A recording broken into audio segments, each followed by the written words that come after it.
What is good, guys? It's Rey-Jay back with another video, and in this one I want to break down what's happening with the overall market and talk about some new developments that are going on, especially as we approach tomorrow. But let me just mention that I am not a financial planner, so take nothing I say as financial advice.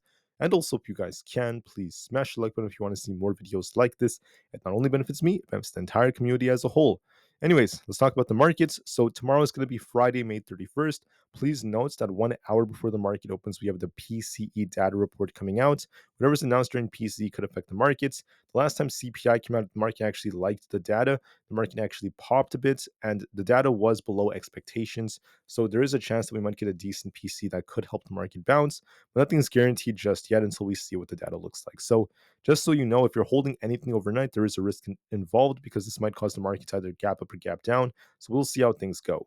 From a technical standpoint, although Tesla does look a little bit more bullish, we have to see it try to break 180 to remain bullish. It is trying to push up there, so it's showing some life. But we haven't officially closed above that. We're likely not going to close above 180 quite yet.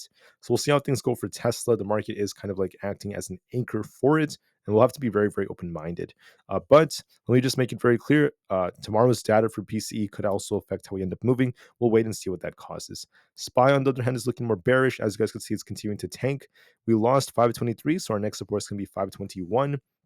If we hold 521, we're going to be bouncing back up the 520 to 521 area, basically. If we lose that zone, we're going to be looking for a bigger drop on SPY to lower levels. So I'll be watching to see how well this holds up as time goes on. On top of all of this, I just wanted to also mention that although we look more bearish on SPY, technicals are not everything. So we'll have to see what ends up happening with the other factors involved in the markets. We'll have to see how PCE ends up affecting us and be very open-minded to that.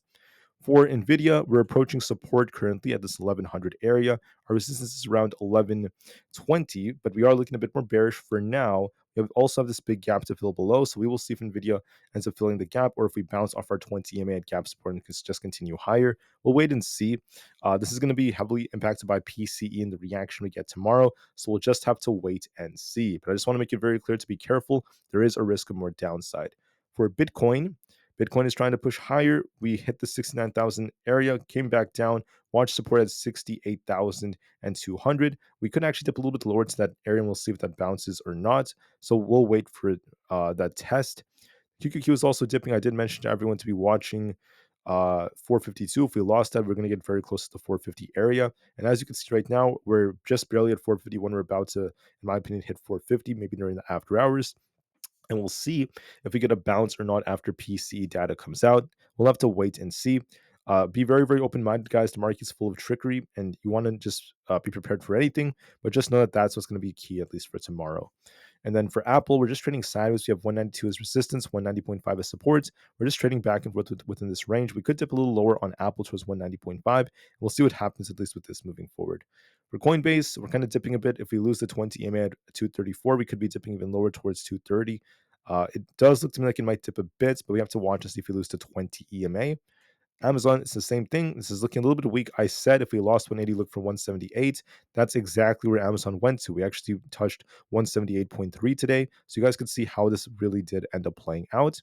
So yes, we're in the 178s. That's going to be our next support zone. We'll see if this holds or not for Amazon. If we dip even lower, our next target will be all the way down here at 176.5.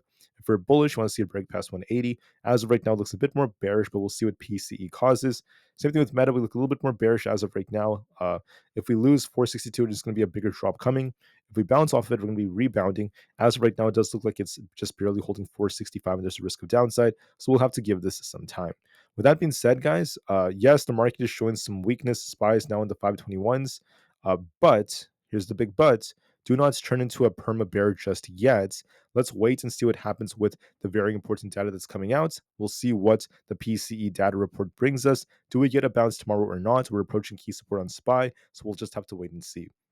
Let's see what happens off 520 to 521, and we'll be very patient. All right, so please heed my warning. Do what you have to do, guys. Sorry I'm kind of late to this video. I had another issue, but hey, I'm still here. I'll keep doing my best to be as on time as I can be, and I'll be back in a couple of hours for another update. Thank you for listening, guys. Have a great day, and I'll see you guys very soon in just a couple of hours. Get ready for PCE, and peace out.